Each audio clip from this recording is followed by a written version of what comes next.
이벤트 로비에 오늘 얼마나 행복한가요라고 현장에서 255분이 참여를 해주셨습니다. 그래서 점심시간에 이 건물을 이용하시는 분들도 같이 참여를 했고요. 제가 평균적으로 이렇게 봤을 때 7.13점이 나온 것 같습니다.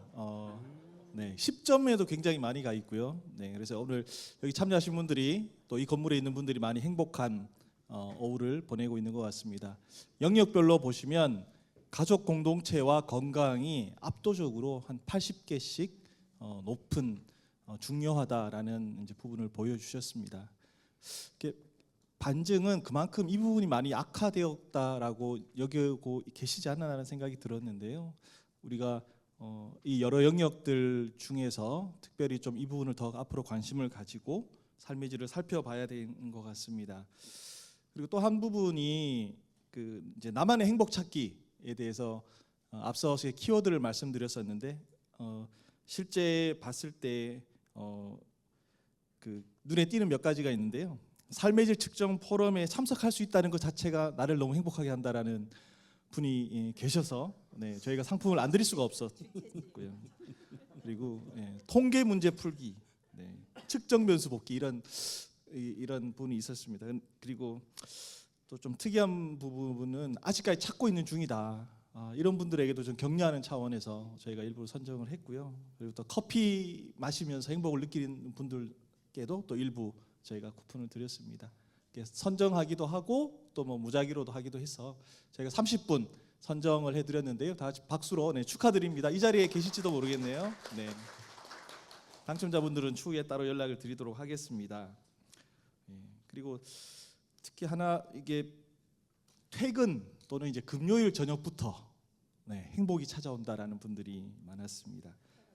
그리고 아내와의 대화, 남편, 자녀, 그래서 역시 가족들을 통한 이런 행복, 소소한 행복들이 우리 삶의 질을 높이는 데 굉장히 중요하다라는 생각을 하게 되었습니다. 이 세션은 삶의 질 측정의 연구와 현황과 활용 사례라는 좀 더 구체적인 주제를 가지고 네 분의 발표를 듣는 시간이고요. 지역의 사회조사 또 삶의 질 측정에 대해 오랫동안 연구해 오신 백석대학교 유성열 교수님께서 2부 진행을 부탁드리겠습니다. 큰 박수로 교수님을 맞이하겠습니다. 네, 안녕하십니까. 주제 발표 좌장을 맡은 백석대학교 유성열입니다. 이번 시간은 이제 삶의 질 측정 및 연구 현황과 활용 사례라는 주제로 네 분의 발표가 준비되어 있습니다. 그래서 그걸 통해서 우리나라 이제 그 삶의 질 연구 현황을 살펴보고 또 시사점에 대한 이야기를 한번 해보고자 합니다. 세션에 참석해 주신 분들을 소개해드리겠습니다. 먼저 발표자 네 분입니다. 통계개발원의 심수진 사무관님 참석해 주셨습니다. 국회 미래연구원의 허종호 연구위원님이십니다. 그리고 방금 전 좌담회 같이 하셨던 서울연구원의 변미리 본부장님이십니다. 그리고 보건사회연구원의 김태환 선임연구원님 참석해 주셨습니다.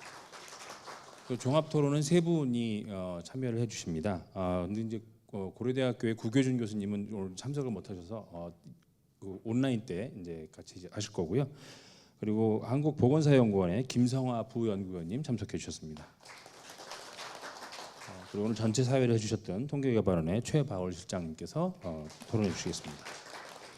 네, 그러면 그 본격적인 발표를 진행하기 전에 뭐 이미 아시는 것처럼 온라인하고 오프라인에서 지금 많은 분들이 참여해주고 계시고 또 질문이나 추가 의견이 있으시면 발표와 토론이 표를 마치고 그때 같이 이야기를 나누도록 하겠습니다. 그리고 특히 이제 온라인상에 계신 분들께서는 뭐 자료를 남겨주시면 제가 보고 있다가 시간이 허락되는 범위 내에서 같이 이제 질문을 하도록 하겠습니다. 발표는 뭐 발표 자료를 보니까 양이 되게 많은데요. 많이 준비를 해주셨지만 시간상 15분으로 제한을 하겠습니다. 그래서 꼭 15분 지켜주시기 부탁을 드리겠습니다. 그래서 네 분의 발표를 먼저 쭉 듣고요. 그 다음에 세 분의 토론을 듣고 그 다음에 다시 이야기를 나누는 그런 방식으로 진행하도록 하겠습니다. 그럼 먼저 첫 번째로 통계개발원의 심수진 사무관님께서 지난 20년간 삶의 질 연구 동향이라는 주제로 발표해 주시겠습니다.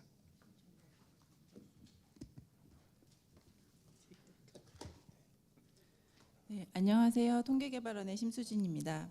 네, 이 과제는 저희가 이 발표를 위해서 따로 준비했다기보다는 저희 올해 통계개발원에서 연간 과제로 진행하고 있는 과제입니다. 그래서 현재 진행된 정도까지만 지금 발표 자료로 정리돼 있어서 이게 마무리된 게 아니라 이걸 뒤에 이제 좀 더 올해 연말까지 해서 결과를 마무리할 예정입니다. 그리고 이제 이번 과제 여기 연구에서 텍스트 마이닝 분석과 관련해서는 이제 보사연의 배현 박사님께서 이제 연구 자료를 좀 정리를 해주셨습니다. 저희가 이제 급하게 하다 보니까 이게 3월에 시작된 과제여서 자료를 수집하고 정리하는데 시간이 너무 오래 걸려서 급하게 하다 보니까 이것저것 다 넣다 보니까 자료가 생각보다 너무 많아져서 앞에 부분은 좀 짧게 하고 짧게 해서 발표를 하겠습니다. 네, 우선 삶의 질에 대해서 이제 측정이 중요해졌다는 것은 앞서 계속 이야기가 나와서 언급할 필요는 없을 것 같고, 관련해서 이제 연구가 매우 급격히 증가하고 있고 우리나라에서도 다양한 연구가 진행되고 있는데 이제 어떻게 연구가 증가하고 있고 어떤 연구가 구체적으로 어떤 인구 대상으로 어떤 주제와 같이 그러니까 연구가 진행되는지에 대해서 전반적으로 저희가 이제 확인할 필요가 느껴서 이 과제를 진행하게 됐고, 또 최근에는 기본 통계 조사에서 이제 삶의 질이나 행복 관련 항목을 거의 기본 항목처럼 대부분 많이 활용하고 있습니다. 그래서 그런 조사들은 또 어떤 방식으로 조사가 진행되고 있는지를 한번 저희가 이제 통계청에서 삶의 질을 측정하는 만큼 저희가 이제 국내에서 진행되는 연구에 대한 동향을 전반적으로 파악할 필요성이 있다는 판단하에 과제를 진행하게 되었습니다. 다음은 국제적인 동향인데요. 이 부분은 아까 OECD에서도 발표를 다 해주셔서 간단히 넘어가도 될 것 같습니다. 그리고 여기 그 OECD 베러라이프 이니셔티브 2001년은 제가 보니까 오타더라고요. 2011년이 맞고요. 아까 다 말씀이 되었던 부분이어서 이제 최근 국제적으로도 2010년을 전후로 해서 이제 많이 확산이 되었다는 것을 보여주고 있고, 이제 OECD 대상 국가들에서도 웰빙 측정이 2011년 이후로 증가했다는 것을 보여주고 있습니다. 그리고 현재는 한 70% 이상 국가 단위에서 웰빙을 측정하고 있고, 이 시기는 아까 한준 교수님이 발표자로서 있었던 저희 우리나라의 시군구 지역에서의 웰빙 측정 사례가 증가한 시기와도 비슷한 수치를 보이고 있습니다. 우리나라에서도 한 10년 이후부터 이제 시도 지역에서의 웰빙 측정의 증가가 시작되었습니다. 그리고 요거는 그냥 개인 연구 단위에서 하는 네덜란드 비노벤 교수님이 운영하고 있는 행복 데이터베이스인데요. 이거는 한번 그냥 참고 삼아 나중에 관심 있으시면 들어가 보시면 좋으실 것 같아서 제가 넣어드렸고, 이제 행복과 관련된 연구를 데이터베이스화해서 이제 구축해 놓은 것입니다. 그래서 보시면은 뭐 관련 연구에서 측정 결과들을 지금 잘 정확히 조금해서 안 보이실 것 같긴 한데 몇 점 척도의 어떤 연구 대상 그리고 연도 그리고 값이 몇 점이 나왔는지까지 해가지고 데이터베이스해서 구축이 되어 있고, 그리고 연구 결과들은 실제로 어떤 통계값으로 유의미한지 아닌지 그런 것까지 이제 정리를 해서 되게 굉장히 많은 자료를 검색할 수 있도록 구축을 해놓은 자료입니다.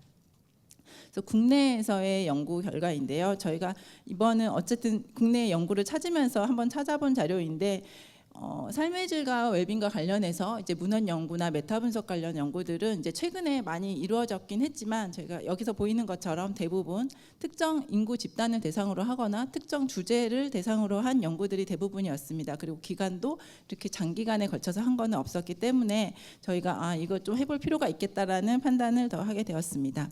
그래서 저희가 이번 과제를 통해서 이제 국내에서 진행되는 삶의 질이나 행복 관련 연구가 시기별로 어떻게 발전해 왔고 어떤 주제나 대상을 다루고 있는지, 그리고 어떤 조사를 주로 활용해서 분석하고 있는지를 통해서 좀 더 연구의 데이터베이스를 구축해서 향후 저희가 삶의 질 분석이나 아니면 지표 개편하는 데 있어서 좀 더 시사점을 도출해 보고자 합니다. 다음은 연구 내용과 방법인데요. 그래서 저희는 이제 삶의 질 연구 도항을 파악하는 데 있어서 2000년 이후부터의 하는 연구들을 모두 다 도항을 파악하도록 하였습니다. 그래서 맨 처음에 한번 봤을 때 주로 2010년 이후부터 연구가 많이 진행돼 오긴 했으나 그래도 2000년부터도 연구가 조금씩 있어서 시계열로 이거를 비교해서 보여주는 것도 의미가 있을 것 같아서 2000년부터로 이제 기간을 선정을 하였고요. 그래서 문헌 검토를 통해서 연구 주제나 대상, 분석 방법, 활용 자료들을 파악하였습니다. 그리고 이제 저희가 정리한 자료를 가지고 키워드 분석이랑 연구 초록을 기준으로 해서 텍스트 마이닝 분석을 통해서 어떤 주제를 다루고 있는지, 그게 생애 주기별로 어떤 차이를 보이는지를 간단히 살펴보았습니다. 그리고 이거 여기까지가 거의 발표의 내용이고요. 향후 올해는 이걸 가지고 좀 더 심층 분석을 메타 분석이나 그런 분석을 더 추가로 할 예정입니다. 삶의 질에 대한 내용은 저희가 이제 삶의 질에 대한 정의가 연구마다 조금씩 다르고 좀 다양하게 쓰이긴 하는데 저희 국민 삶의 질 지표에서 다루고 있는 정의는 이제 삶을 가치 있게 만드는 모든 요소를 포함하는 개념으로 이제 객관적인 조건과 개인들의 주관적인 인지와 평가를 모두 다 포함하고 있습니다. 그래서 여기서 말하는 개인들의 주관적인 인지나 평가가 대부분 주관적 웰빙이나 영역별 만족도로 이해할 수 있고요. 그래서 주관적 웰빙 같은 경우는 이제 OECD가 가이드라인에서 정의한 것은 뭐 개인의 삶에 대한 만족도 그리고 정서 경험 그리고 삶의 목적이나 의미 이렇게 정의를 하고 있습니다. 그래서 정서 경험 중에서 이제 긍정 정서인 행복이 가장 대표적인 이제 긍정 정서 중에 하나로 많이 쓰이는 항목이고요. 그래서 보시면 뭐 삶의 질 그리고 해외에서는 이제 삶의 질 지표로도 쓰이긴 하지만 보통 웰빙 지표라고 더 많이 쓰이고 있습니다. 그래서 뭐 삶의 질이나 주관적 웰빙이나 행복이 좀 정의하는 바가 약간의 차이는 있지만 일반적으로 연구에서는 좀 더 비슷한 좀 더 유사한 의미로 연구자의 선택적으로 사용하는 경향이 있습니다. 그래서 저희가 이번 연구 자료를 수집하는 데 있어서는 시기는 2000년부터 최근까지로 한정을 했고요. 그래서 국내에서 진행된 연구를 대상으로 하였고 연구 키워드 검색할 때 앞서 말씀드렸던 삶의 질이나 행복, 주관적 만족, 주관적 웰빙을 했을 때 검색해지는 자료로 검색을 하였습니다. 그래서 검색 데이터베이스는 우선 학술 논문과 연구 보고서를 구분해서 학술 논문의 경우는 이제 4개 사이트에서 다 검색을 하였고요. 그리고 연구 보고서 같은 경우는 경제인문사회연구원의 연구 포털 자료에서 데이터를 받았고 이제 정부 정책 연구를 하고 있는 프리즘 사이트에서 받았고 여기에 포함되어 있지 않은 지역 연구원과 이제 국회 미래연구원은 홈페이지에 들어가서 다운받아서 활용을 하였습니다. 저희가 검색어를 할 때 그냥 단순히 키워드 검색으로 해당 단어를 넣었을 경우에는 실제로 너무 많은 자료들이 검색이 돼서 리스 기준으로 한 20만 건이 검색이 돼서 저희가 이거는 도저히 저희가 정리할 수 있는 수준을 벗어난다고 판단을 하였고 실제로 일부 주제를 벗어나는 논문들이 그러니까 제목에 전혀 삶의 질이 들어있지 않고 삶의 질과 관련이 없는데 이제 키워드에 한 군데 삶의 질이 들어가 있어서 검색되는 경우들이 많이 걸러져 나오게 돼서 그냥 학술 논문 제목에 정확히 이 단어가 들어가 있는 경우에만 한정해서 자료를 수집을 하였습니다. 그래서 처음 1차 수집한 결과가 학술 논문 같은 경우는 36,000건이고 연구 보고서 같은 경우는 575건이 검색이 되었습니다.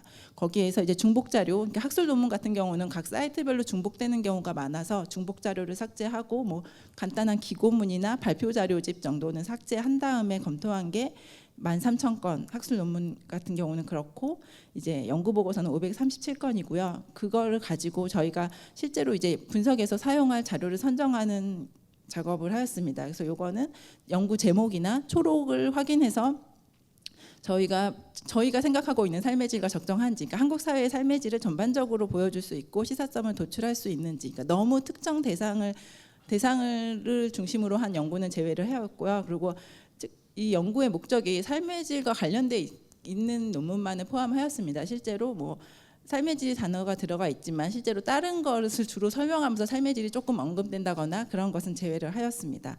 그래서 최종적으로 이제 선정된 논문의 개수는 3,034건이고요. 그러니까 연구 보고서는 197건입니다. 그래서 분석은 주로 학술 논문을 중심으로 진행을 해서 연구 보고서는 간단하게만 보고 가면 이제 연구 보고서에 이제 2000년부터 24년까지 시계열을 보여주고 있는데요. 13년부터 이제 크게 증가한 것을 확인할 수 있습니다.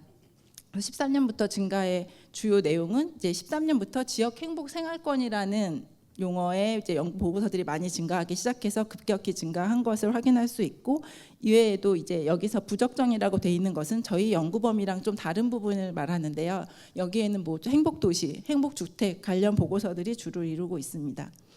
그리고 저희가 적정으로 분류한 197건과 논문과 관련해서는 최근에 이제 증가된 것을 많이 볼 수 있는데 이 부분은 이제 총 행복 전환 포럼과 관련이 시작된 이후에 이제 시군구 단위에서 진행되는 행복 지표 관련 보고서들이 많이 있고 국책연구원에서는 이제 좀 더 이보다는 좀 더 지속적으로 많이 연구가 진행돼 왔는데요. 주로 청정연이나 보사연, 미래연 그리고 농촌 삶의 질을 측정하고 있는 농촌경제연구원에서 주로 삶의 질 관련 연구를 많이 다루어 왔습니다. 다음은 이제 학술 논문에서의 시계열 분포를 보여주고 있습니다. 시계열로 얼마만큼 논문이 증가했는지를 보여주고 있는데요. 보시면 2011년을 기점으로 해서 이제 계속적으로 점차 더 급격히 증가하는 것을 확인할 수 있고, 최근 들어서는 900건에서 어느 정도 정체가 되어 있는 것을 보여주고 있습니다. 분야별 논문 건수는 전체를 비교했을 때 대부분 이제 사회과학에 한정돼 있기는 하지만 최근으로 올수록 이제 다른 분야 쪽으로도 삶의 질 연구들이 좀 더 많이 퍼지고 있는 것을 보여주고 있고, 다만 의학학과 관련된 논문 같은 경우는 이제 전체 2000년부터 지금까지를 봤을 때 논문 건수에서 크게 변화가 없는 것을 확인할 수 있습니다. 다음은 앞서 보여드렸던 이제 13,000건을 대상으로 해서 저희가 적정한 논문, 저희가 분석의 대상이 되는 논문과 그렇지 않은 논문을 분류를 했고, 이 분류 기준에서는 이제 관련이 아예 없는 논문들 아니면 부적정한, 저희가 이제 너무 세세한 분석이라고 판단되는 것은 제외했는데, 뒤 슬라이드에 보시면 예시를 보시면 좀 더 이제 정확히 이해할 수 있을 것이라고 생각이 됩니다.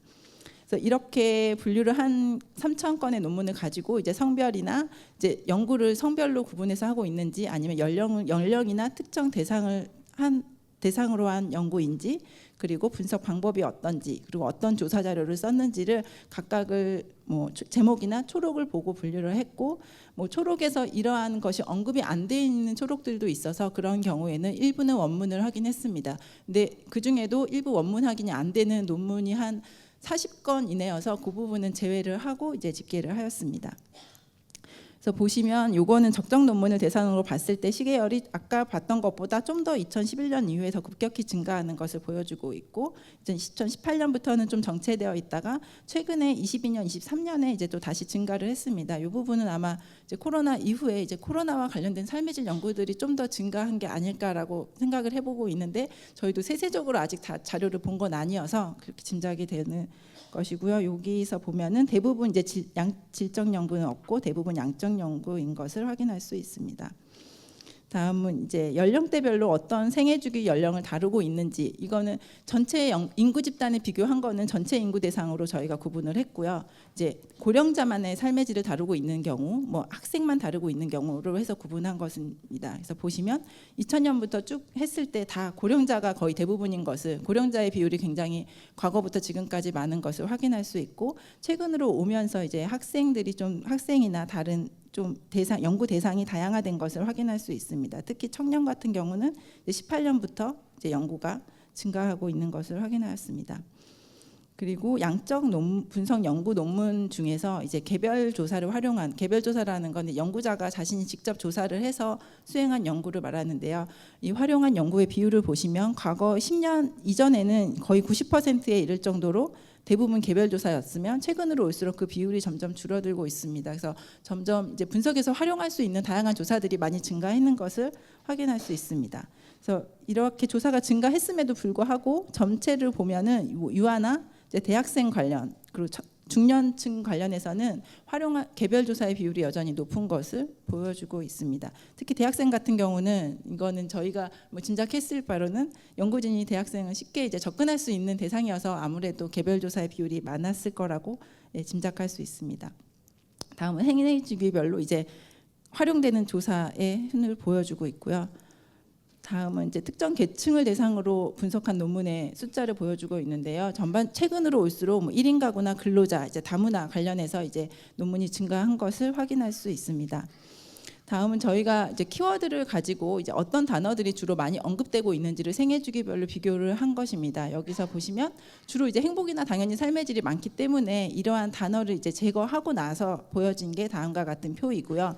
이걸 그냥 그림으로 보여드리면 이제 전체 인구를 대상으로 했을 때 크게 저희가 세 시기로 구분을 했는데요. 보시면 약간 시기별로 차이를 좀 보이긴 합니다. 과거에는 노인이나 우울 등이 많았다면 최근으로 올수록 좀 더 이제 단어가 더 다양해지고 많아지고, 16년에서 19년에는 일이나 뭐 사회 자본이나 여가 활동, 장애인 등에 대한 단어들이 좀 더 주관적 건강 관련 단어들이 부각된 반면, 최근에는 이제 코로나19나 뭐 디지털 리터리시, 직무 만족 등의 단어들로 보이고, 뭐 가정 양립이나 뭐 생애 주기, 통근 시간 등의 단어들도 이제 확인할 수 있습니다.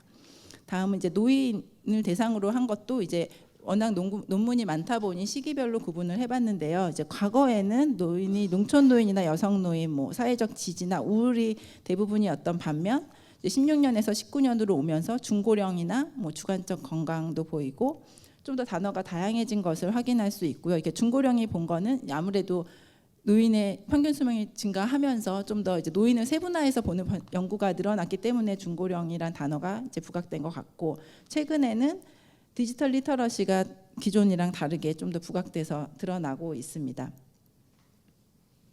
그리고 자세히 보면은 지금 잘 보이진 않지만 이제 차별 경험이라는 단어도 눈에 띄는 변화라고 볼 수 있습니다.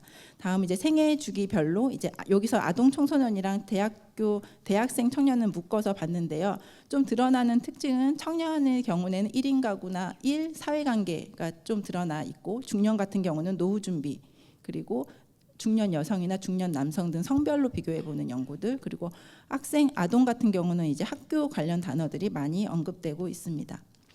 다음은 저희가 이 자료에서 초록을 가지고 텍스트 마이닝 분석을 한 거고요. 이것은 이제 보사연의 배현 선생님이 많이 분석을 자료에 도움을 주셨습니다. 그래서 이거는 진행 중인 과제, 아직 진행 중이어서 저희도 이제 받은 지가 얼마 안 되고 분석을 초기여서 좀 더 해석하는 데서는 저희가 좀 더 추가적인 자문이 필요할 거라고 판단을 했습니다. 그래서 간단히 보시면 이제 최근으로 올수록 과거보다는 이제 최근으로 올수록 과거에는 이제 노인과 관련된 단어가 2010년 이전에 주로 이뤘다면 최근에는 뭐 다문화나 스마트폰 차별 그런 단어들이 좀 더 부각되는 것을 확인할 수 있고요. 이것을 컴커 분석을 통해서 연관을 지어 봤을 때 저희가 원래 실제로는 여기에 네이밍을 했어야 되는데 좀 이게 쉽지는 않더라고요. 그래서 이거 좀 더 검토가 필요할 것 같아서 이 부분은 그냥 그림만 보여드리면, 과거에는 이제 인구 집단이 하나로 이렇게 묶이고 지표 개발 쪽이랑 이제 분야가 여가나 단순히 심리 이쪽 활동 쪽으로 나눠졌던 반면에 이제 노인이 별도로 좀 더 시기가 지나면서 노인이 별도로 분류가 되고 좀 더 학생이나 좀 다양하게 영역이 분류되는 것을 좀 확인할 수 있었습니다. 그리고 아동 청소년도 분류되고, 여기서 보시면 자녀가 별도로 이제 영역으로 분류되고 있는데, 이 부분은 아마 이제 자녀가 부모의 대상인 청소년 자녀의 대상과 관련된 논문도 있을 거고, 노인 대상에서의 성인 자녀와 관련된 논문들이 있을 것 같아서 이 자녀가 이제 좀 이쪽 청소년이나 한쪽으로 노인이나 묶이지 않고 별도의 영역으로 분류된 것으로 짐작이 되고, 최근에 오면은 이제 노인은 계속 하나의 묶음으로, 그러니까 하나의 군집으로 분류가 되고 있는데, 최근에는 우울과 관련돼서는 계속 우울이 노인과 관련해서 묶이다가 최근에는 심리적인 특성으로 사회적 지지나 이쪽으로 같이 묶여서 아마 코로나19 이후에 우울이 좀 더 많이 다뤄지면서 이제 별도 영역으로 묶인 게 아닐까라고 짐작은 하고 있습니다. 그리고 최근에 또 특징적인 거는 이제 스트레스나 시간이 같이 하나의 묶음으로 좀 영역으로 구분됐다는 것을 확인할 수 있었습니다. 그래서 이 컴커 분석은 조금 더 저희가 향후 분석을 진행하고 나서 좀 더 결과를 도출해 보고자 하고 있고요. 그래서 어쨌든 이걸 진행하면서 좀 더 확실하게 저희가 얻을 수 있었던 시사점은 2015년 이후에 많이 증가했다. 그리고 최근에 들어서 이제 분석이나 주제나 인구 집단들이 다양해졌다. 그리고 활용할 수 있는 자료도 훨씬 더 많이 늘어난 것을 확인할 수 있었습니다. 그래서 앞으로 저희는 그래도 통계청이다 보니까 이런 조사들이 다양하게 진행되고 있는 조사들이 어떻게 어떤 항목으로 진행되고 있고 이러한 결과들이 과연 일관성이 있는지를 좀 더 이제 하반기 연구를 통해서 분석을 해보고자 합니다. 그리고 그 연구 결과가 또 동일한지에 대해서는 메타 분석을 통해서 하반기 때 진행을 할 예정인데요. 이 부분은 이제 워낙에 논문 건수가 많다 보니 좀 더 시기나 대상을 한정해서 메타 분석을 진행할 예정입니다. 네, 이상으로 발표를 마치겠습니다. 네, 발표 감사합니다. 우리나라 그 삶의 질과 관련된 여러 연구들을 종합을 해서 그 시기별로 또 그 계층별로 특성들을 찾아내신 것 같아요. 향후에 그 이 연구 결과가 이제 앞으로 또 삶의 질 연구가 어떤 방향으로 나가야 될지에 대한 중요한 시사점을 제공해 줄 수 있을 거라고 기대를 할 수 있을 것 같습니다. 네, 발표 감사드리고 다음은 한국인의 행복조사 분석 결과와 시사점이라는 주제로 국회미래연구원의 허정호 연구위원님께서 발표해 주시겠습니다. 네, 안녕하세요. 소개를 받은 국회미래연구원의 삶의 질 데이터 센터장을 맡고 있는 허정호라고 합니다. 저는 오늘 앞에 세션에서 많은 분들께서 좋은 얘기 많이 나누셔서 많이 배웠는데요. 사실은 이 국회 미래연구원에서 생산하고 있는 한국인의 행복조사는 사실 좀 후발주자라고 할 수 있습니다. 하지만 저희가 어쨌든 그 이전에 계속 해오셨던 부분들의 여러 가지 좋은 점들을 잘 받아들이고 또 보완해야 될 점들을 잘 보완해가면서 조사들을 좀 계속 진행해 오고 있는데요. 오늘 이 시간에는 아마 이 저희 국회 미래연구원도 잘 모르시는 분들도 많으시겠지만 한국인의 행복조사도 모르시는 분들도 많으실 것 같아서 저희가 소개하는 차원에서 조금 말씀을 드리고 또 이야기를 나누면 좋을 것 같습니다. 국회 미래연구원은 2018년도에 처음 국회에 만들어진 연구기관입니다. 국회는 그동안 다 공무원 조직으로 이 국회의원이라든지 이 입법자들의 그 입법 활동을 지원하는 기관들이었는데요. 최초로 연구의 성격을 가진 기관이 처음에 만들어졌고요. 그 안에서 삶의 질 데이터 센터가 만들어진 건 20년도입니다. 저희가 이전에도 계속 좀 이따 말씀드리겠지만 조사와 관련돼서 여러 가지의 그 밑작업들을 해오고 있었고요. 미래연구원이 처음에 만들어질 때 이 국가의 이 현안에 너무 몰두하지 말고 좀 중장기적인 관점을 가지고 더 나은 사회를 만들기 위한 어떤 연구를 해야 된다라는 목적으로 만들어졌습니다. 근데 저희가 이제 그 연구에 이제 연구진들이 모여서 과연 어떤 연구를 해야 될까 고민이 참 많았는데요. 그때 저희가 붙잡았던 것이 이제 삶의 질과 행복이었습니다. 왜냐하면은 이제 저희가 앞에서 많은 그 연구원들이 다 기존에 하셨던 연구들이 계속 있어 왔고 또 그런 데에 비해서 이 행복이라든지 삶의 질이라는 부분들은 사실 특정 부처가 뭔가 자꾸 추진하기에는 굉장히 좀 애매하고 어떤 측면에서 좀 광범위한 측면이 있었습니다. 그렇다면은 이런 부분들이 지금 특정한 학문이 이게 뭔가 이렇게 주도가 된 연구원이 아니라 다 여러 가지 전공을 가진 박사님들이 오셔서 하는 곳이라면 우리가 이런 연구하기에 굉장히 적합하겠다. 그리고 국회 또한 그런 국민의 삶의 질이나 이런 데서도 관심을 많이 가져야 된다라는 저희가 그런 생각들 때문에 이 조사라는 이 행복이라는 것들을 저희가 키워드를 붙잡게 됐고 연구를 위해서 일단 데이터가 있어야 된다는 생각에 저희가 그 데이터를 생산하기 시작했습니다. 주관적 안정감에 대해서는 앞에서 많은 분들이 얘기해 주셔서 제가 뭐 특별히 더 부가적으로 설명드릴 건 없을 것 같은데요. 정리를 하자면 행복은 세 가지의 개념으로 얘기할 수 있다고 볼 수 있습니다. 이건 학문적으로 이런 식으로 분류를 하고 있는데요. 삶의 만족도랑 정서적인 안정감, 그다음 유대모니의 안정감 이 세 가지를 같이 측정해라라고 이야기를 하고 있습니다. 그래서 저희 행복조사도 이 틀에 맞추어서 맞는 이제 조사들을 진행하고 있습니다. 삶의 질과 주관적 안정감의 차이에서도 아까 심수진 사무관님께서 말씀하셨듯이 대동소이합니다. 사실은 일반인들이 보시기에는 그렇게 크게 차이가 없다고 느끼실 수도 있는데요. 이 통계개발원에서 계속하고 있는 삶의 질 같은 경우에는 이제 주관적인 포함도 포함하고 있지만 객관적인 부분들이 굉장히 많은 부분들을 포함하고 있는 반면에 이 한국인의 행복조사는 조금 더 심리적이고 인지적인 측면을 측정하고자 하는 목적이 좀 강합니다. 그래서 이러한 부분들을 저희가 잘 고려하려고 이런 조사들을 준비를 했었습니다. 좀 더 구체적인 말씀을 드리면은 이 심리 측정 같은 경우에는 이 잠재적이고 내면적이고 응답자가 인지 못할 수도 있는 어떤 그런 상황들에서의 그런 잠재적인 심리 상태를 어떻게 하면 잘 측정할까가 사실은 핵심적인 내용입니다. 그래서 이것들을 잘 고려된 질문 도구들하고 측정 모형들을 선택해야 되는데요. 그것들의 이제 학술적인 근거를 가졌는지, 다시 말해서 신뢰성과 타당성을 확보한 그런 메저먼트들인지를 확인을 하고 우리가 이 조사 문항에 담으려고 노력을 많이 했습니다.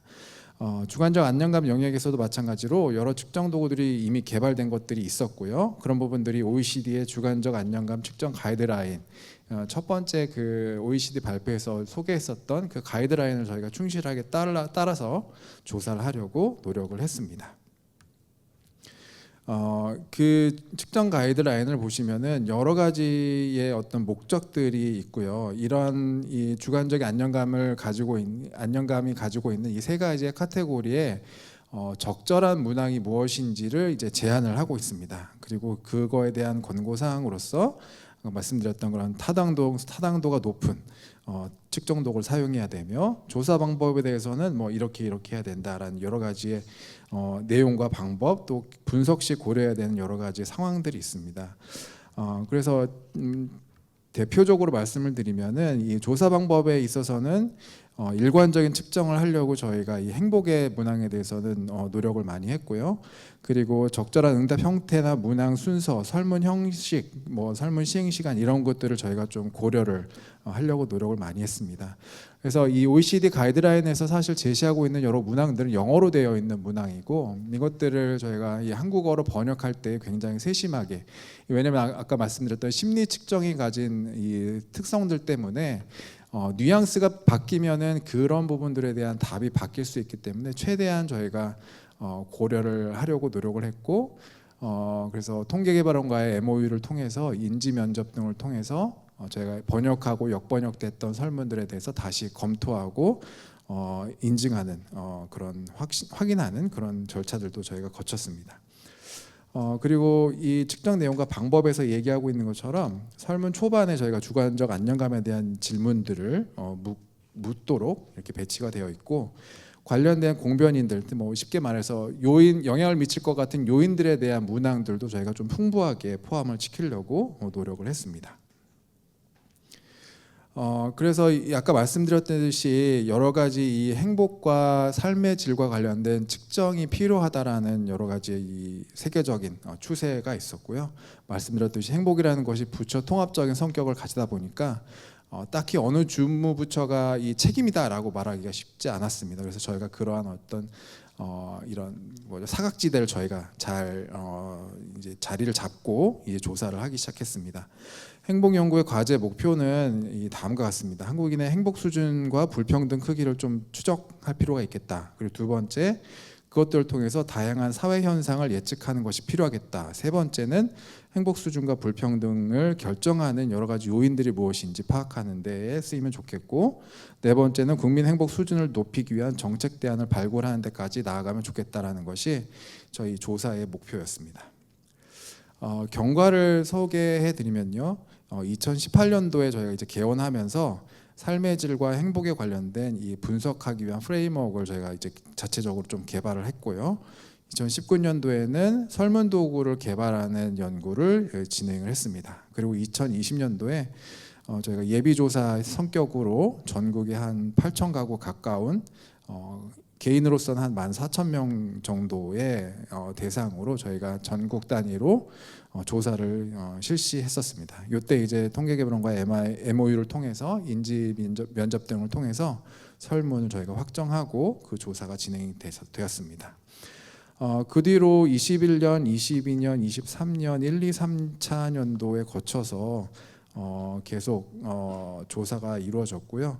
22년도에 저희가 삶의 질 데이터 센터가 신설이 되었고, 그 전에 있었던 저희 조사들을 저희가 검증한 이후에 한국사회과학자료원과 자료협약 MOU를 통해서 대중에게도 이 데이터가 공개되고 있습니다. 그래서 여러분께서 혹시 관심이 있으시면 사회과학자료원에 가셔서 저희가 이제 검색을 해보시면 이 한국인의 행복조사, 지금까지 작년도는 아직 공개가 되지 않았는데요. 그 전까지 조사되었던 여러 가지 설문지와 보고서 그리고 로 데이터들을 다 보실 수가 있습니다. 그래서 그렇게 활용해 주시면 좋겠고요. 저희가 조사를 계속 해오다가 이런 조사만 하는 것이 중요한 것이 아니고 잘 활용되고 그런 것이 나아가서는 어쨌든 이러한 학문적인 이 파인딩들이 계속 쌓여서 어쨌든 정책적인 어떤 그런 에비던스로 좀 제공이 될 필요가 있겠다는 생각이 들어서 23년도부터는 이제 행복 연구 학술 논문 공모전을 저희가 처음 했습니다. 올해도 지금 2회가 지금 이제 진행 중이고요. 공모를 하고 있습니다. 그래서 여러분들께서 이제 관심 가지시고 또 이렇게 지원해 주시면 저희 또 상금이 또 작년보다 좀 높아져서 네, 좀 많이 관심을 가져주시면 좋을 것 같습니다. 그래서 저희가 이제 바라는 것은 이 자료들이 많이 잘 활용돼서 사실은 이게 구체적인 이 정책으로 나아가는 데까지의 어떤 연결고리가 되는 데에 있다고 봅니다. 그래서 아까 한준 교수님 말씀하셨던 매개 변수들을 많이 찾아내고 그런 부분들을 어떻게 정책적으로 바꿀 수 있는지에 대한 고민들이 계속 이루어져야 되는 필요가 있다고 생각이 됩니다. 작년에 이어서 올해도 이제 행복 포럼이 또 예정이 되어 있습니다. 그래서 국회 차원에서도 이 행복이 어떻게 보면 행복이 가장 레토릭 차원에서 남용되고 있는 데가 국회라고 볼 수 있죠. 네, 모든 법안에는 다 국민 행복을 위해서 만든다고 하는데 사실은 이제 학문적으로 따져보면 엄밀하게 어떻게 행복과 연결되는지는 잘 구체적이지 않은 경우들이 많습니다. 그래서 그런 부분들에 대해서 좀 환기를 시키고 법률 안에서 어떻게 하면 행복을 좀 더 구체적으로 구현하고 실현시키고 고민하게 할 수 있을까라는 차원에서 포럼을 계속 저희가 진행할 예정에 있습니다. 조사는 아까 말씀드렸듯이 이 3차년도 조사까지 예비 조사를 포함하면 4차년도까지 이루어졌습니다. 그리고 올해 이제 또 조사가 이루어지고 있고요. 대상은 모든 가구, 전국의 모든 가구를 대상으로 만 15세 이상 가구원이 모집단입니다. 그리고 저희가 이제 승인 통계가 아니다 보니까 집계구를 사용해서 하고 있고요. 한 7천여 가구 정도를 저희가 대상으로 진행하고 있습니다. 저희가 가지고 있는 특징 중에 하나는 저희가 이 행복에 대해서 묻다 보면 어제에 어땠는지에 대한 질문들이 있습니다. 이러한 문항들을 포함하고 있는 것이 일상 재구성법과 관련된 문항들도 있는데요. 이것들의 결과 해석을 위해서는 저희가 조사의 요일을 좀 통제를 하고 있습니다. 왜냐하면 주말과 주일의 이 행복도가 굉장히 다르기 때문입니다. 아까 보셨듯이 금요일에 굉장히부터 행복해진다 이런 게 이제 저희 경험적인 것들이다 보니까 주중과 주말을 저희가 그 비율에 맞추어서 할당해서 적용을 하고 있습니다. 또 하나는 이 표본 추출 단계에서 집계구 정보에 포함된 1인 가구 비율을 저희가 좀 고려했습니다. 저희가 한 2년 정도 조사를 하다 보니까 이 1인 가구의 행복도가 굉장히 떨어지는 것들을 확인할 수 있었고요. 이런 사람들을 저희가 이제 좀 이 조사에 제대로 좀 포함을 시키기 위해서 일부러 저희가 이제 집계구 안에서 표본 추출할 때 그 1인 가구의 비율들을 저희가 보고 거기에 맞추어서 비율에 맞추어서 저희가 추출해서 조사를 하고 있습니다. 행복조사의 결과에 대해서는 그 저희 국회 미래연구원이라든지 보도자료로 이미 많이 좀 배포가 된 바가 있습니다. 그래서 자세한 내용은 저희가 뭐 이렇게 다 일일이 말씀을 드리진 않겠지만 핵심적인 내용들을 좀 말씀을 드리도록 하겠습니다. 전반적인 행복감이라는 질문의 이제 분포와 추세를 보시면요, 20년도부터 저희가 조사를 해왔는데요, 20년, 21년, 22년 코로나의 해에는 계속 이제 행복감이 떨어지다가 작년부터 약간 반등한 추세를 보이고 있습니다. 20년도에는 평균적으로 6.56점이고요. 점수로 보시면 7점이 가장 높고 그 다음에 이제 6.8점씩으로 이렇게 분포가 되어 있는 것을 보실 수 있습니다.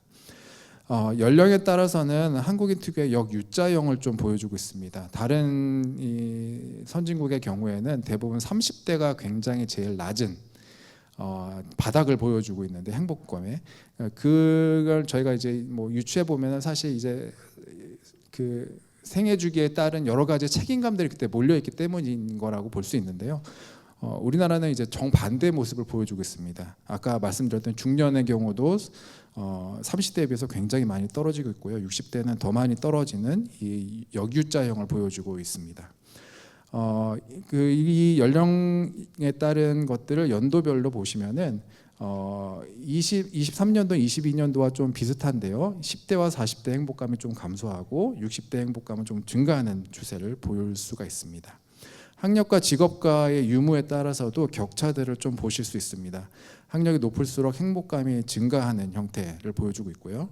고졸의 경우 지난 3년간 가장 큰 폭의 하락을 보여주고 있고 중졸 이하 학력자의 경우에는 23년도에는 가장 큰 상승을 보여주는 변화를 볼 수 있습니다. 직업 유무에 따라서는 3년간 감소 추세에서 큰 반등을 좀 보여주고 있고요. 그다음에 상승폭은 직업 유무에 관계없이 약 0.1점 정도 상승하는 것들을 볼 수 있습니다. 가구 소득에 따라서도 증가의 추세에 있지만 월 평균 300만 원 이상인 경우에는 그 이하의 집단과 통계적으로 유의하지 않아서 300 정도, 가구 소득이 300 정도가 되면은 더 이상의 어떤 행복에 큰 기여를 하지 않는다는 것들을 보실 수 있습니다. 주거 형태에 따라서는 자가의 경우에 최근 3년간 굉장히 비슷한 모습을 보여주고 있지만 안정적이지 못한 주거 형태 집단에서는 계속 떨어지다가 23년도에 좀 반등하는 모습들을 보실 수가 있습니다. 아까 말씀드렸던 어제 감정에 대해서도 좀 이제 보실 수가 있는데요. 감정 수준이 전반적으로 이제 낮아지는 패턴들을 좀 보여주고 있는 것이 특징이라고 볼 수 있습니다. 유대모니 안정감의 경우도 아까 말씀드렸던 전반적인 행복감과 비슷한 추세를 보여주고 있습니다. 인생 결정의 자유, 성취감, 삶의 의미로 이 세 가지의 문항으로 유대모니 안정감을 보여주고 있는데요. 22년도에 비해서 23년도가 반등하는 모습들을 보여주고 있습니다. 5년 후의 삶의 만족도의 예상에 대해서도 물어보는데요. 여기에서도 하락을 하고 있다가 23년도에 다소 반등하는 모습을 보여주고 있습니다. 저희가 심층 연구들을 계속 이제 진행을 하고 있는데요. 저희가 가장 인상적인 내용들은 아까 말씀드렸던 사회적인 자본, 아니면 이제 사회적인 어떤 연결성, 이거와의 행복과의 상관성을 조금 집중해서 보고 있습니다. 처음에 OECD에서 발표할 때 보여주셨던 23년도의 한국의 결과도 비슷하더라고요. 보면은 가장 낮은 막대를 보여주고 있는 것이 이런 사회적인 관계, 사회적인 자본, 이런 부분들이 굉장히 낮아지고 있어서 이 부분을 어떻게 정책적으로 늘릴 것인가가 어떻게 보면 가장 큰 문제가 아닐까라고 보여줍니다. 그래서 대부분의 사람들을 믿을 만하다라는 문항에 1에서 5까지를 저희가 이제 물어보게 되고요. 그 사람들의 주관적인 행복 수준을 물어봤을 때에 이러한 상관관계들을 좀 보여줄 수 있고요. 또 상부상조, 대부분의 사람들은 필요할 때 서로 도움을 주려고 노력한다라는 거에 동의를 얼마나 하는지에 따라서도 행복의 수준이 상관관계를 보여주는 것들을 볼 수 있습니다.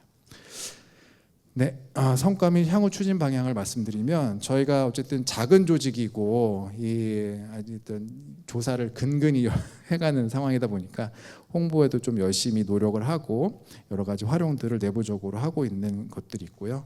아까 말씀드렸던 공모전하고 행복 포럼들도 올해 계속 진행이 되고 있습니다.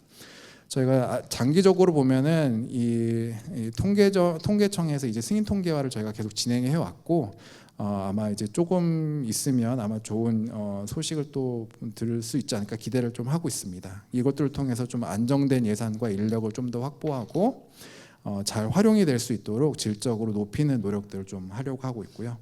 그 외에 연구적인 측면에서도 좀 말씀을 드리면 홈페이지가 저희가 좀 단독으로 홈페이지를 구축할 필요가 있고요. 뭐 가능하다면 행복과 삶의 질 관련된 학회지들을 조금 개관하는 것도 노력을 해볼 수 있지 않을까. 또 외연을 넓혀서 선진국과 국제기구와의 어떤 협력 관계들을 계속 구축해 나가는 데도 노력하려고 노력하고 있습니다. 네, 이상으로 발표를 마치겠습니다. 감사합니다. 네, 발표 감사드립니다. 우리나라에도 본격적으로 행복을 조사하는 게 있다는 걸 오늘 저도 처음 알았습니다. 이 조사를 계속하시면서 행복해지셔야 할 텐데.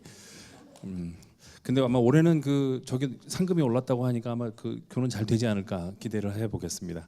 발표 감사드리고요. 다음 발표는 서울연구원의 변미리 본부장님께서 서울서베이 20년의 역사와 정책적 기여라는 주제로 발표해 주시겠습니다. 발표 부탁드리겠습니다. 네, 안녕하세요. 서울연구원의 변미리입니다. 저는 오늘 제 타이틀이 서울서베이 20년의 역사와 정책적 기여라고 했는데, 그러니까 서울서베이라고 하는 일종의 저희가 이제 TM인데 서울서베이 자체가 이제 제가 이탈릭체로 한 게 이게 이제 고유 명사처럼 되어 있어요. 그래서 그러면 서울서베이가 삶의 질 지표 체계냐, yes or no. 그다음에 서울서베이의 그러니까 정체성이 뭐냐. 그러니까 그걸 좀 얘기를 하려고 하는데, 왜냐면 지역에서 어떤 그러니까 사회과학적인 성격을 가진 지표 체계가 실제로 살아남기 위해서 어떤 전략을 취해야 되는가라고 하는 맥락인데, 제가 20년이라 그랬는데 제가 이제 4명의 시장을 거치면서 이 서울 서베이가 매년 들어가는 예산이 20억이 넘습니다. 이 예산을 제가 20년 동안 계속 지속할 수 있었던 전략, 이 뭘까? 그러니까 사실 이제 여기 지금 계신 선생님이나 지금 유튜브로 보시는 선생님들 중에서 지역 공무원들도 많으시고 실제로 정책의 담당자들, 물론 학생들도 있겠지만 정책의 담당자들도 많은데 이러한 어떤 하나의 정책을 지속 가능하기 위해서 어떤 전략을 세워야 되는가? 왜냐하면 이거 굉장히 중요하거든요. 우리가 앞에 세션에서 여러 선생님들이 말씀하신 것처럼 삶의 질 지표 체계라고 하는 것이 사실은 굉장히 아카데믹하게 그다음에 글로벌리 중요한 부분도 있지만 좀 더 궁극적으로는 내가 살고 있는 이 생활 환경 속에서의 나의 삶을 개선시키기 위한 정책적인 영향력이 굉장히 크기 때문에 그런 것들과 관련한 이제 20년 동안 전략을 조금 더 말씀드리면 어떨까라고 해서 이제 제가 발표를 요청받았을 때 이제 이 부분을 좀 말씀드려야 되겠다라고 해서 이제 말씀을 드리려고 하는 거고요. 그래서 이제 2003년에 시작한 겁니다. 서울 서베이가. 그러니까 2003년에 시작하고 사실은 공식적인 명칭이 여기 나와 있는 것처럼 도시 정책 지표 체계입니다. 도시 정책 지표 체계.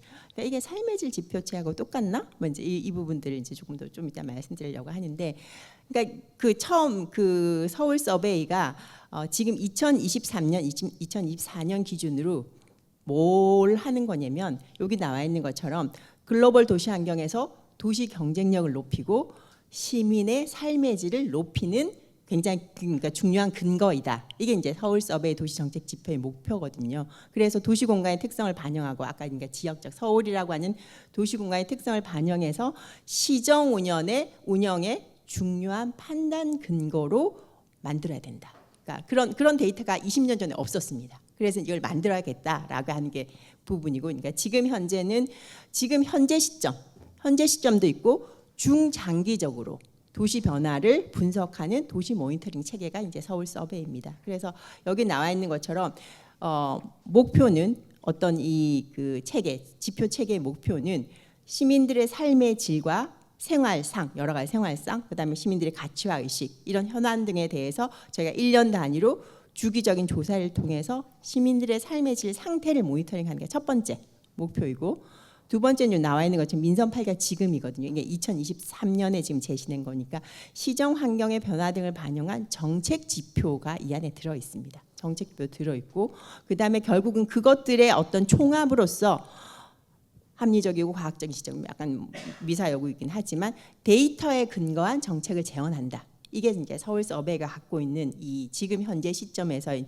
목표이고, 2023년 기준으로 보면 110개의 도시 정책 지표로 구성되어 있습니다.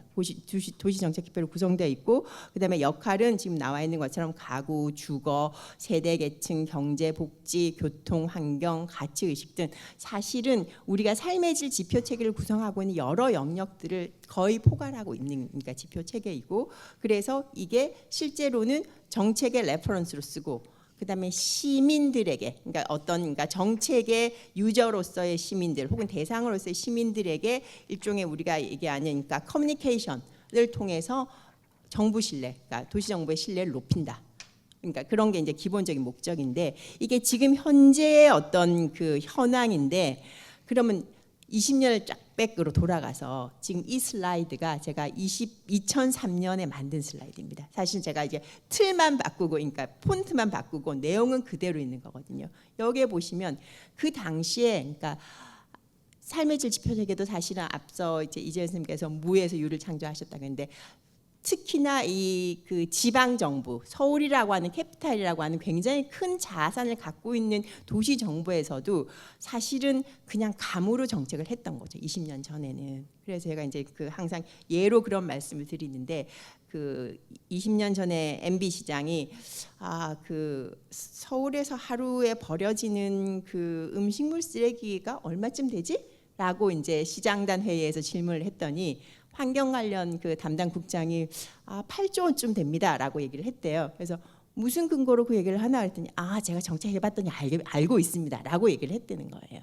그러니까 사실은 어떻게 보면 한 20년 전을 백으로 돌아가면 그 당시의 정책이라는 거는 사실은 공급자 위주의 정책이었고, 사실은 그 정책을 그러니까 정책을 만들고 실행하는 공무원들의 사실은 경험적 지식이라고 하는 것들이 사실 작동할 수 있는 구조였는데, 이 서울 서베이라고 하는 도시 정책 지표가 개발되는 그 시점으로 돌아가면 그 당시에는 이제 정책이라고 하는 것들이 뭔가 환경이 바뀌고 있구나.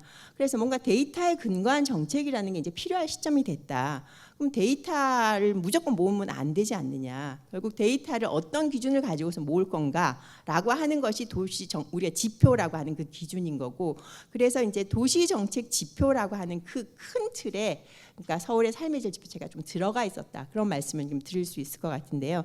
그래서 당시에는 시정 운영에 활용할 수 있는 데이터가 거의 없었습니다. 그래서 저희가 사실은 이 당시에, 그러니까 서울시 도시정책 지표를 2003년 당시에 개발할 때 거의 이제 결과적으로 나온 지표가 한 280개 정도에 그러니까 그게 되는데, 그때 만들기 위해서 사실은 그 당시가 일종의 그 전자정부 시스템이 막 만들어질 당시였거든요. 그래서 그 모든, 그러니까 행정이 갖고 있는 자료들을 이 디지털라이즈 어떻게 할 건가, 뭐 이런 것들 고민했을 당시였기 때문에 우리가 어떤 기준으로서, 그러니까 예를 들어서 그 정책이, 그러니까 그 작동되는 그 기준들을 마련하기 위해서 실국에서 갖고 있는 뭐 심지어 무슨 대장 자료 이런 것까지 다 끄집어내서, 그러니까 데이터베이스 하는 작업들을 통해서 실제로 어떤, 그러니까 정책이 이루어지는 기준들을 어떻게 마련할 것인가라고 하는 것들이 이제 이 서울 서베이라고 하는 작업의 초창기 버전이었다.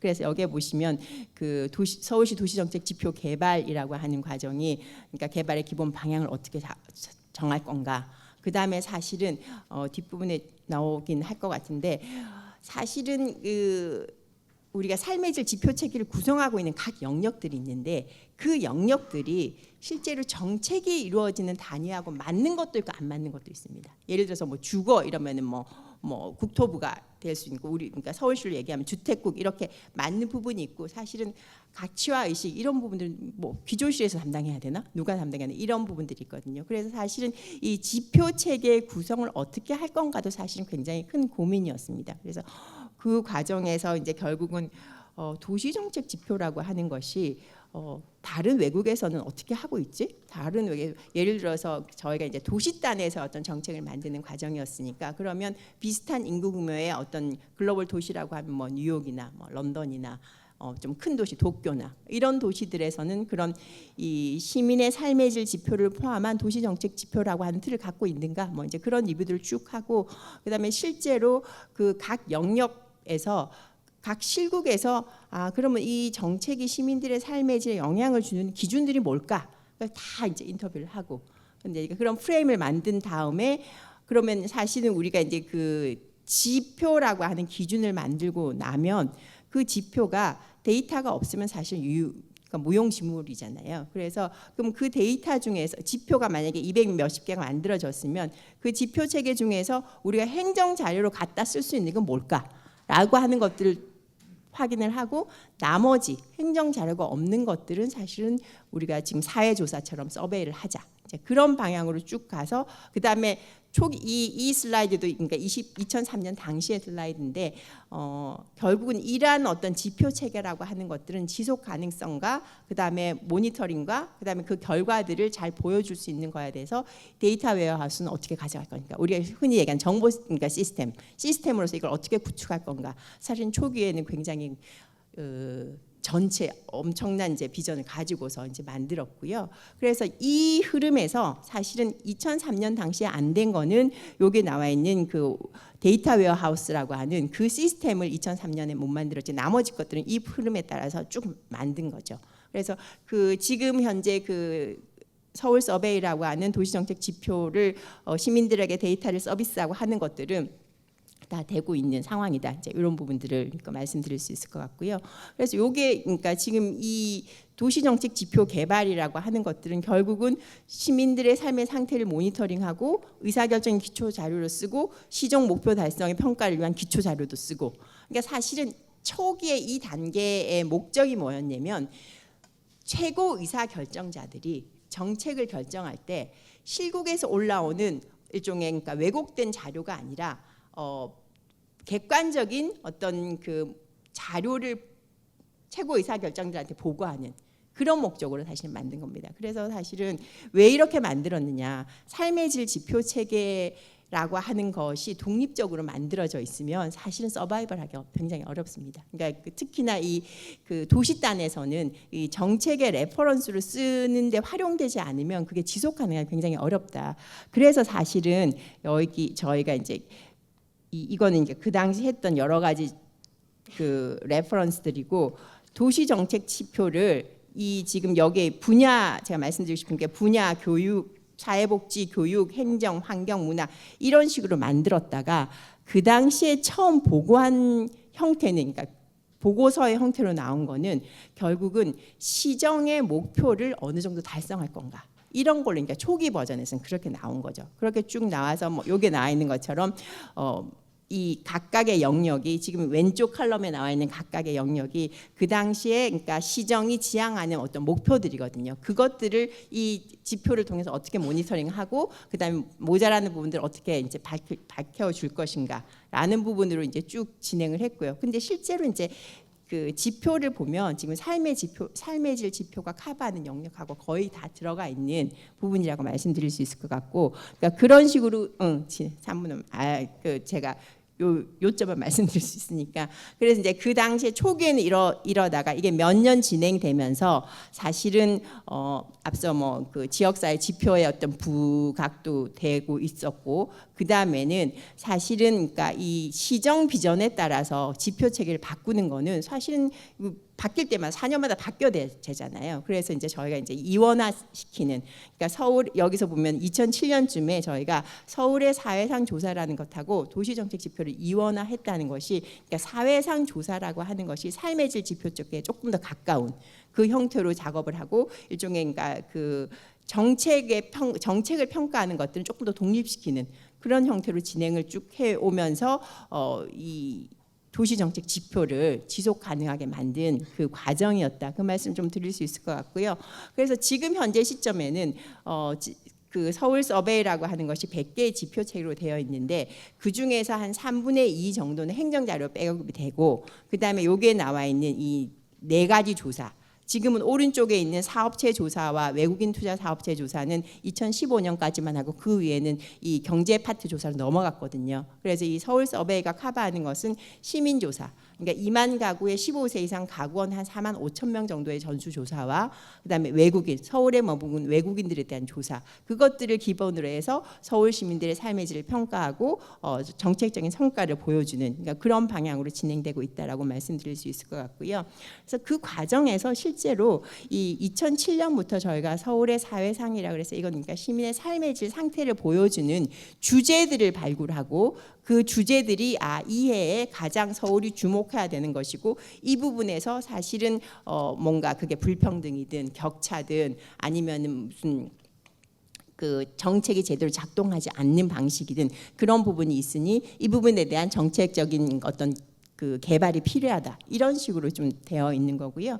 그래서 요 쭉 그 주제들을 보시면 사실은 우리가 지금 그 삶의 질 지표 체계 어떤 식으로 어떤 그 주제를 발굴해서 조금 더 그러니까 얘기할 수 있는 그런 부분에 대한 얘기일 것 같습니다. 그래서 요런 부분들이 특히나 이제 정책적으로 활용되는데 굉장히 그러니까 중요한 기여를 했다 그런 말씀을 좀 드릴 수 있을 것 같고요. 그 다음에 또 하나는 이 앞서 제가 280여 개의 지표에서 이제 100개로 좀 줄어들었다고 하는데 그 과정에서 특정 주제에 대한 연구들이 분화되어 나갔습니다. 그래서 저희가 20년 전에는 서울 서베이가 그러니까 전체 영역을 포괄했다고 하면 그 동안에 여기 나와 있는 것처럼 서울의 주거 실태 조사 그 다음에 서울의 청년 패널, 시민 행복 실태 조사 이런 것처럼 분화되어 나가면서 좀 더 베이직한 것만을 서울 서베이라고 하는 그 도시정책 지표 체계에 남겨두는 방식으로 이제 확장한 거고 이 지금 보여지는 슬라이드가 2020년부터 그러니까 2019년 뭐 20년 21년 쪽에 그러니까 서울 서베이의 그 전체 지표 체계를 구성하고 있는 영역인데 여기에 보시면 인구 가구부터 교육과 넓은 가치화 의식까지가 사실은 그러니까 지역사회 지표로서 그 서울 시민의 삶의 질을 잘 드러내는 100개의 지표 체계로 남아 있다라는 이제 말씀을 드릴 수 있을 것 같고요. 그러니까 이것들을 통해서 여러 가지 그러니까 뭐 사실 그러니까 이 지표들의 데이터 값을 채우는데 매년 20억 원이 든다. 그러니까 이것들을 굉장히 결과물들을 좋은 방식 혹은 정책 결정자들이 납득하는 방식으로 보여주는 전략들이 필요하다. 그런 말씀을 좀 드릴 수 있을 것 같고요. 그게 아마 오른쪽에 제일 이 오른쪽 상단에 있는 그 데이터 분석을 통해서 어떤 방식의 어떤 정책들을 얘기를 하는가 그런 부분들이 보여지는 부분이고요. 그 다음에는 사실은 이제 지표에는 포함되지 않지만 조사하는 과정에서 매년 조사를 하는 과정에서 어떤 새로운 신규적인 문항들이 발생하면 지표에는 포함되지 않지만 여기 오른쪽에 나와 있는 것처럼 뭐 코로나라든지 아니면은 뭐 기후 변화라든지 그런 특정 주제가 있을 때는 그 질문지에 포함시켜서 어떤 사회상의 변화로서 이제 드러내준다라는 부분들도 있을 수 있을 것 같고요. 그다음에 결국은 다양한 방식의 어떤 그 결과를 시민들에게 알려주는 체계 이게 굉장히 필요하다. 그래서 여기 보면 종합 보고서라는 게 있고 한눈에 보는 서울 한국판과 한글본과 영문본이 있습니다. 그러니까 이 부분하고 그 다음에는 어떤 특정 주제에 대해서 아까 사회상이라고 했는데 그거에 대해서는 심층 분석 보고서를 내는 이런 형식으로 저희 서울 서베이가 진행되고 있다라는 말씀을 드릴 수 있을 것 같고요. 그래서 이게 이제 100개 그러니까 지표 체계에 대한 부분이고 실제로 그러니까 어떤 그러니까 특정 주제에 대해서 저희가 이게 2년 전에 했던 건데 그러니까 청년 세대의 현주소라고 하는 그 타이틀 아래 그러니까 굉장히 뎁스 있는 보고서를 통해서 그 청년들의 현황들을 조금 더 그러니까 체계적으로 보여주는 방식이 필요하다라고 하는 부분들이 있고 그 다음에는 그 각각의 그 100개의 지표 체계 안에는 이 정책적인 어떤 그 의미가 뭔가 라고 하는 것들을 각 영역에 저희가 이제 이 연구진이 제가 전체적인 걸 총괄하고 있지만 각 분야의 연구진들이 다 포함되어 있거든요. 그러니까 그런 식으로 보여주는 그 본래의 메이저 보고서가 있고 그 다음에 앞서 말씀드린 것처럼 인포그래픽 형태로 한글본과 영문 이렇게 이제 이거는 이제 한눈에 보는 서울에서 나타난 하나의 슬라이드인데 한글본과 영문본을 보내서 그러니까 이 하나의 그러니까 그 삶의 질 지표 체계라고 그러니까 표현할 수 있는 서울의 도시정책 지표 체계는 여러 가지 다채널을 통해서 그 결과들을 보여주고 그 결과들이 정책과 어떤 관련성을 맺는지를 구체적으로 드러낼 때 이게 좀 서바이벌 가능하다라는 말씀을 드릴 수 있을 것 같습니다. 감사합니다. 네, 감사합니다. 우리나라 그 지역 사회 지표, 지역의 관점에서 볼 때 상당히 독보적인 그런 그 서울 서베이라고 할 수 있습니다. 그래서 그 서울 서베이가 어떻게 만들어지고 또 어떻게 발전해 왔고 또 살아남기 위해서 어떤 전략을 취하고 있는지에 대해서 잘 말씀해 주셨는데 실제로 자료는 많이 준비되어 있는데 시간이 많지 않아서 다 발표를 못 하신 것 같습니다.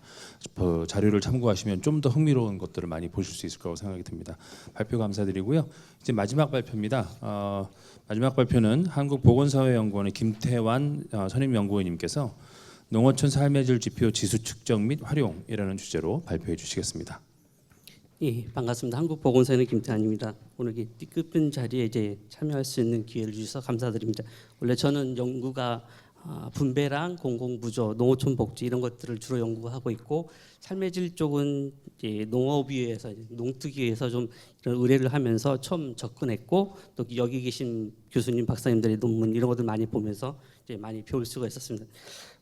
이 삶의 질 오늘 이 자리에서 이제 이거 말씀드리기 전에 아마 다음 달부터 또 저희가 연구하는 분야 중에 하나가 이제 빈곤층을 기준으로 하는 여러 가지 기준중 소득이라고 하는 통계청 자료를 활용한 되게 의미 있는 이제 일들을 하게 되는데 그 현재 기준중 소득에 이제 설정할 때 주요하게 역할을 해주셨던 이제 그 당시 통계청 공무원 선생님, 과장님이나 실장님이나 이렇게 사무관님을 오랜만에 뵙게 돼서 되게 감사드리고요. 어쨌든 다음 주에 아마 이 기준중 소득이 이제 논의가 시작되면 또 몇십 조짜리의 또 빈곤층을 위한 그분들의 삶의 질을 높이는 기준이 될 수 있는 것들을 좀 논의할 수 있어서 어쩌면 오늘 이 자리가 또 감사도 표하면서 또 이제 향후에는 아까 서울시 발표를 보면서 농특위에서 농업위에서 목표로 하는 게 어쩌면 서울시 같은 이런 그림을 그리고를 원하고 있기 때문에 오늘 발표드린 이 자료가 기반이 돼서 그런 식으로 서울시처럼 농촌 쪽도 이런 것들을 만들어냈으면 좋겠다 하는 이런 생각을 좀 하게 됐습니다. 배경이라든지 지수 제한 이런 순서로 말씀을 드릴 예정이고요.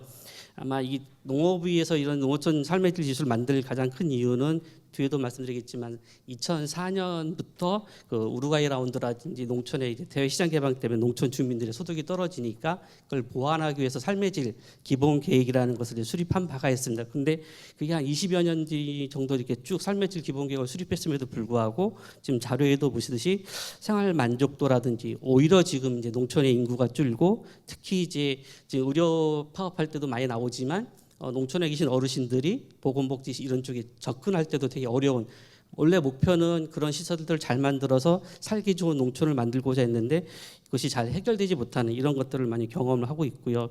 특히 이제 인구가 줄면서 가장 크게 심각하게 생각하는 게 생활 기반 시설들이 점점 사라져 버린다는, 이 자료를 보시면 아마 2,000명, 3,000명 이하로 떨어지게 되면 의원이나 약국 이런 것들이 없어지면서 생활이 어려워지고, 혹은 한 2,000명대로 떨어지면 식당 뭐 이런 게 없어지면 실제 삶의 기반들이 많이 줄어들기 때문에 이런 것들을 좀 향후 농촌에서 농촌 주민들을 위해서 어떻게 해소해 나갈 것이냐 이런 걸 생각하면서 삶의 질 지수 이런 것들을 좀 고민했던 것 같습니다. 마찬가지로 이제 인구 소멸은 이제 다 아시는 바라 볼 수 있고요. 또 이제 접근성 문제가 크고, 특히 이제 농촌으로 가다 보면은 이제 제일 중요한 게 노인들이 지금 많이 계시지만 이 농촌에 살기 위해서는 청장년, 특히 또 여성 이런 분들이 안정적으로 삶을 살아야 되는데 실제로 이제 그분들이 이제 여기 즐길 수 있고 좀 여유롭게 삶을 느낄 수 있는 이제 문화여가 생활이라든지 이런 부분에서도 상당히 취약한 게 여전히 나타나고 있다 이렇게 볼 수 있고, 그래서 이런 것들을 개선하기 위해서 그리고 직접적으로는 아까 말씀드린 농어촌 주민을 위한 삶의 질 기본 계획과 연동을 좀 강화시키기 위해서 농업위에서 이런 것들을 준비했다 말씀드리겠습니다. 그래서 지금 아까 말씀 농업인 삶의 질 향상 기본법이나 특별법이라는 게 오랫동안 만들어졌지만 실제로 정주 여건이라든지 특히 이제 도농 간의 격차가 더 심각해지기 때문에 이 부분을 해소할 필요가 있다 이런 것들이 필요성을 많이 느끼고 있었고요. 그래서 말씀드린 대로 1차부터 4차까지 지금 삶의 질 기본 계획이 세우고 해마다 수십조의 돈이 들어갔지만 국민들이 그리고 농촌 주민들이 체감하시는 거는 많이 떨어지기 때문에 실제 이 기본 계획과 삶의 질 지표가 연계해서 앞으로는 좀 더 나은 삶을 살자 하는 것들이 주요 목표라 이렇게 볼 수 있습니다. 현재 지금 5차 기본 계획이 수립되고 있는데 아마 다 오늘 제가 말씀드린 주요 지표를 중심으로 농업위에서 아마 7월 중에는 이제 그 지표를 발표하게 될 텐데요. 그랬을 때 그 발표된 지표들과 이 기본 계획과 연계성을 강화하는 방안들도 함께 논의될 것으로 알고 있습니다. 그래서 지표 체계도 만들어, 이 연구는 2022년부터 시작됐고요. 그래서 아마 저희 연구원의 초안을 만들었고, 그다음에 농촌에서 가장 주요한 역할을 하고 계시는 농촌경제연구원에서 또 그 전에 또 많은 삶의 질 관련 연구를 하셨기 때문에 받아서 같이 연구를 했고, 아마 두 기관이 좀 같이 협업하면서 계속 수정 이런 것들도 진행을 하고 있습니다. 이 농촌 관련된 여러 가지 실태 조사들이 있긴 있지만 이 실제로 이 농업인 복지 실태 조사라든지 그 삶의 질 기본국에 있는 서비스라 그래서 이 지역에는 최소한의 이런 서비스 시설이 있어야 된다 이런 기준들, 또 만족도 이런 조사들이 있었지만 이게 실제로 조사는 진행이 되었지만 그게 이제 기본 계획과 연계되거나 혹은 이제 농식품부의 그 정책들과 연계되는 이런 연결고리가 상당히 부족했기 때문에 이런 조사를 기반으로 지표가 만들어지고 그게 이제 정책과 연결되는, 그래서 아까 서울시처럼 실제로 공무원 선생님들이 이 지표를 통해서 우리 지역에서 뭐가 부족하니까 이런 정책을 해야 된다고 군수나 뭐 시장님 이런 분들한테 건의할 수 있도록 그런 지원하는 체계를 만들어 보자 하는 것들이 이 삶의 질 지표의 좀 목표였다 이렇게 말씀드리겠습니다. 그래서 초기 연구할 때는 지표들을 만들거나 이제 이 자료를 보시면 지표란 말도 있고 지수란 말을 섞어 쓰고 있는데 처음 저희 연구원에서 연구 시작할 때는 지수보다는 그 농업주 삶을 보여주는 지표 체계 중심으로 연구를 했다 그러면 시간이 지나면서 그러면 지표가 너무 많다 보면 이걸 각각을 농어촌 지역을 비교하기가 어렵기 때문에 하나의 지수로 좀 만들어 가자 해서 이런 논의가 있었고, 그러다 보니까 이제 나중엔 지표에서 지수로 변하는, 그래서 그 결과들이 어떤 과정이라기보다는 결과로서 좀 더 농촌 주민들의 삶을 어떻게 변하고 있는지 보여주자는 시기로 좀 지수화하는 과정들이 좀 있었다 말씀드릴 수 있고요. 그래서 저희들이 처음 만들 땐 지표 체계에서는 한 5개 정도로 준비를 해서 지표들을 좀 구성했었습니다.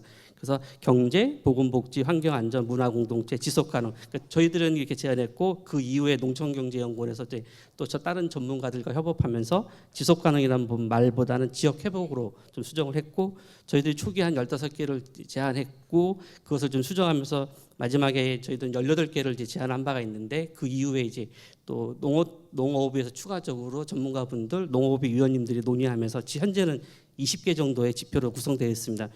이 하다 보니까 삶의 질 기본계획과 매칭을 시키고 그것이 나중에 이제 성과로 정책과 연결하려고 그러면 그 시대적으로 변하는 것들도 반영을 하면서 또 지표들이 너무 변동성이 생기는 것들을 방지할 필요가 있다 해서 저희들은 그 당시 주요 핵심 지표라는 것과 일반 지표를 구분하고 이 일반 지표들이 모여서 결국에 핵심 지표에 해당되는 결과들을 만들어내기를 원하는 식으로 지표 체계를 구성했고요. 그래서 가능한 핵심 지표로 되어 있는 것들은 고정시켜서 그 시간이 지나더라도 농촌의 삶을 보여줄 수 있는 체계로 만들어지길 원했고 일반 지표는 언제든지 이제 정권이 바뀌시거나 혹은 장관님이 바뀌시거나 혹은 또 그때 시기별로 필요한 지표들이 발견할 수 있기 때문에 언제든지 변할 수 있도록 이렇게 좀 변동성 있는 식으로 좀 구분을 해서 제안을 한 바가 있습니다.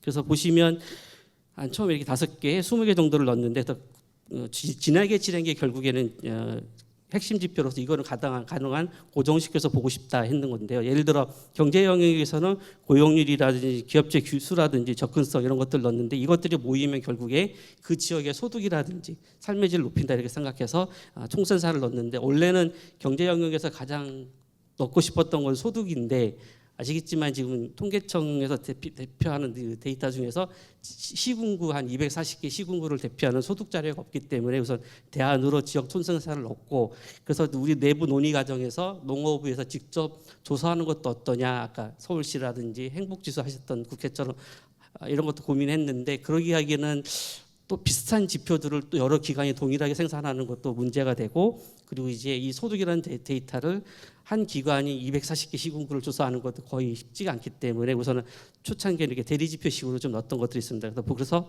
보건복지 같은 경우는 이제 결국엔 농촌에서 있는 농업인 어르신들이 돌아가시는 것, 자살하는 것들 결국 줄이기 위해서는 수명이라든지 위기 상황에서 도울 수 있는 긴급복지라든지 보건복지라든지 이런 것들을 넣어서 하나로 가자 이런 식으로 좀 초기에 제안을 했고요.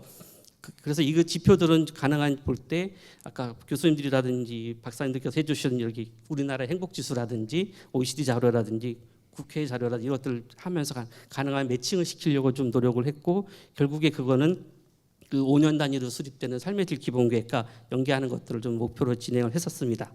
그 이후에 이제 농촌경제연구에서 또 이제 농촌에 이제 좀 맞는 이런 것들로 지표를 일부 수정한 것도 있는데 이 재밌는 게 저희 연구를 진행하면서 각 지표를 제안하면 그 자문회의를 할 때마다 오시는 분들이 이제 지표들을 바꿔주십니다. 예를 들어 저희들은 아까 말씀드린 저는 이제 여성이 농촌에 잘 사는 게 결국에 아이도 좀 같이 케어하고 하는 게 중요해서 여성을 넣었더니 그 뒤에 다른 분이 오셔서 농촌은 여성보다는 인구 유입이 더 중요하다. 특히 청년들이 들어오는 게 중요하다 해서 인구 순이동으로 지금 해서 저 여성을 빼고 순이동을 넣었더니 그 다음에 회의를 갔더니 아마 여기 최박을 실장님도 잘 아실 텐데 그 다음에 갔더니 그래서 인구 순이동보다는 여성이랑 청년이 좋지 않냐 이렇게 자꾸 말씀하신 걸 들으면서 그때 제가 느꼈던 거는 농경련 박사님께도 말한 게 우리가 처음에는 20개로 딱 픽스를 하지만 아까 말한 대로 상황이 바뀌면 또 여성이 들어올 수도 있는 거고 청년이 들어올 수 있는 거기 때문에 이렇게 변동성을 두자. 그래서 지금은 20개지만 아마 농업위에서 진행을 하시다 보면 어쩌면 이제 더 늘어날 수 있는 것을 볼 수 있고요. 그래서 이것들을 가지고 지표를 만들었고 농업위에서는 궁극적으로는 지수화를 원하셨습니다. 근데 이제 아시겠지만 여기 전문가분 다 아시겠지만 이 지수라는 게 전문가 의견을 조사해서 이렇게 델파이라든지 HP를 하다 보면 시간에 따라 변하다 보면 이 시계열의 비교도 안 되고 어느 분야 전문가가 오느냐에 따라서 틀리고 최근에 농업위 위원장님께서는 야, 전문가보다는 주민들이 중요하지 않냐 해서 주민도 이 가중치할 때 늦차 하시면서 다들 이제 전문가분들도 이것도 너무 어렵다. 그래서 가능한 지수는 하지 말자 했지만 어쨌든 지금은 이제 지수화를 시켜서 만들었고요.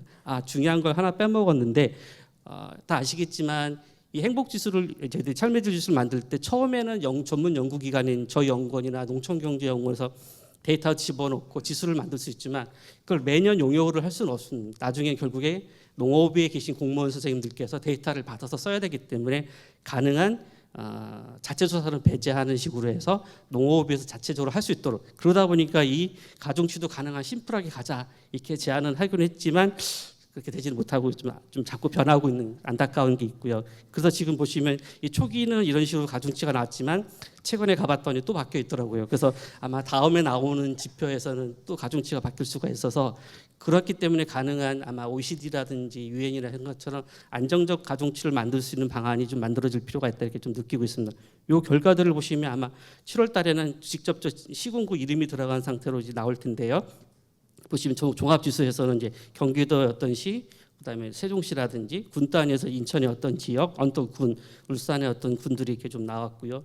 그다음에 지역별로도 이렇게 이게 빨간 게 전체 평균이라 그러면 좀 진천 같은 경우에 경제 영역에서 좋아진 거고, 그다음에 보건복지에서도 기장군이 좀 좋던 이런 식으로 아마 다음에 농업에서 자료를 발표할 때 이런 식으로 대표 시군을 중심으로 해서 발표하고 좋은 군에 대해서는 좀 뭔가 이제 붐업을 시키고 낮은 데에서는 어떤 정책이 필요한지를 좀 말씀을 드리려고 아마 농업에서 준비를 하는 걸로 알고 있습니다. 그래서 궁극적으로 이게 잘 쓰려고 그러면 아까 말씀드린 대로 삶의 질 기본 계획과 연계돼서 이 지표들이 연계돼서 실제로 농촌 주민들의 삶이 올라갈 수 있도록 하시고, 또 하나는 이제 각종 지금은 이제 농식품부가 하고 있고 농특위가 따로 하고 있는데 이것들 서로 연계해서 삶의 질 기본 계획에 좀 활용할 수 있는, 특히 이제 근거 기반으로 활용할 수 있는 방안을 좀 고민을 하고 있고요.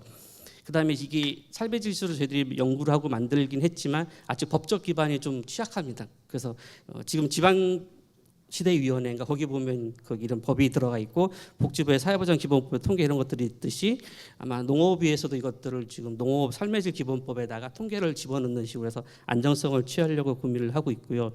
그다음에 무엇보다도 지금 아까 행복지수가 이제 곧 승인을 받듯이 이건 올해나 내년까지 시산 형태로 농업위가 발표하지만 향후에는 국가 승인을 통해서 직접적으로 이제 지자체한테 이제 부담을 드리고, 그래서 시장님이나 군수님들이 우리가 부족한 그 아까 5개 영역 중에 어떤 지역이 부족하면 그것을 좀 더 올릴 수 있는 역할을 할 수 있도록 하려고 지금 농업위에서 많이 고민을 하고 있습니다.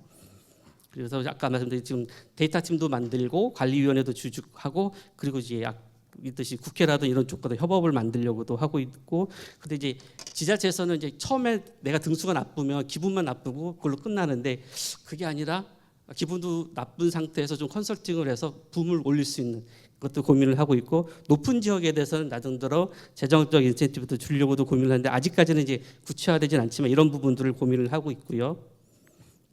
그다음에 마지막으로는 이 성과가 결국엔 잘 진행을 된 모니터링 같은 것들을 통해서 삶의 질 지수가 어디죠? 그 농업 주민들과 잘 연계될 수 있도록 하는 것들이 하고 좀 많이 고민을 하고 있고, 하나 이제 좀 빠졌던 부분들이라면 미래적인 위기, 요즘 저출산 문제라든지 기후 위기라 특히 농촌 같은 건 그 농업 쪽의 특성상 기후 위기 이런 것들과 많이 연계되고 있기 때문에 이런 빠졌던 것들도 좀 집어넣으면서 좀 변화 가능성을 높이려고 하고 있다 말씀드릴 수 있고요. 어쨌든 제일 큰 고민은 개인적으로는 지표까지만 했으면 좋겠는데 다음에 7월 달에 아마 농업에서 발표하면 지수까지 나와서, 그래서 아마 최바울 실장님도 그때 가서 좋은 말씀들 많이 해주셨는데 이 지수화할 때가 너무 마음에 걸려서 어떻게 될지는 잘 모르겠습니다. 어쨌든 아마 이것이 잘 나오면 향후 좀 많은 관심을 가지시고 이게 좀 수정이 필요하시거나 그런 것들은 아마 이 삶의 질 학회라든지 교수님들께서 좋은 의견을 주시면 농업에서 이렇게 좀 추천드려서 개선될 수 있도록 좀 많은 도움을 드리고자 합니다. 경청해 주셔서 감사합니다. 고맙습니다.